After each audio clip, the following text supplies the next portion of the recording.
So, a husband and wife were in the sitting room of their home. The husband had his back to his wife and started talking, except the wife heard nothing but gibberish. Alarmed, she urgently asked her husband to turn round. When he did so, she saw that the left side of his face had collapsed. He had suffered a right hemisphere stroke. The right hemisphere controls the left side of the body. Such episodes are not uncommon. Many people have had strokes and survived them. But here's the thing. The husband having the stroke had no awareness. He was having a stroke. He had no idea nonsense was coming out of his mouth. For him, he was thinking normally and talking normally. Although he had suffered a brain injury, stroke, his mind, as far as he knew, was 100% unaffected. At no point did he experience a mind stroke. He fell over at one point, not because his mind had gone, but because his left side was no longer working properly. Here's the thing. If your mind is nothing but your brain states, as science claims, then surely if your brain has suffered a stroke, your mind ought to have suffered a stroke too. Your thoughts should be broken, twisted, garbled, gibberish. They're not. A stroke victim's experience is one of his body going wrong, not of anything at all happening to his mind. It is exactly for such reasons that many people assert that the mind is not in the brain at all. Materialists say that alcohol and drugs affect the mind. They don't.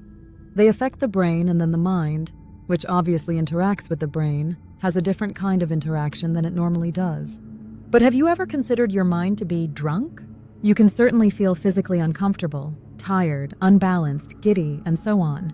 But your mind itself isn't drunk. It's reacting to the drunkenness of the brain and body. Your mind and body are very different things. That's why a brain stroke does not cause a mind stroke. That's why a drunken brain is not a drunken mind. It's why so many people report having out-of-body experiences and near-death experiences. Such things are impossible if the mind is in the body, in the brain. Psychologist Julian Jaynes said that there is no phenomenal necessity in locating consciousness in the brain is further reinforced by various abnormal instances in which consciousness seems to be outside the body. A friend who received a left frontal brain injury in the war regained consciousness in the corner of the ceiling of a hospital ward, looking down euphorically at himself on the cot swathed in bandages. Those who have taken lysergic acid diethylamide commonly report similar out-of-the-body, or exosomatic experiences, as they are called. Let us not make a mistake. When I am conscious, I am always and definitely using certain parts of my brain inside my head. But so am I when riding a bicycle, and the bicycle riding does not go on inside my head.